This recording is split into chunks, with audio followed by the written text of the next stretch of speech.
কয়েকদিন যাবৎ টানা বৃষ্টি হবার কারণে আমাদের অবস্থা খুবই নাজেহাল। না পারতেছি বাসা থেকে সঠিকভাবে বের হতে, না পারতেছি ফিশারির কাজগুলো সঠিকভাবে করতে, মাছকেও সঠিকভাবে খাওয়াতে পারতেছি না, কারণ প্রচুর পরিমাণে বৃষ্টি বাহিরে।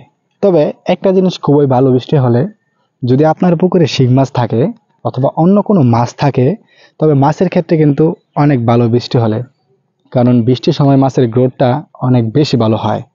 সেক্ষেত্রে বৃষ্টি হলে অবশ্যই মৎস্য চাষিদের জন্য সুখবর।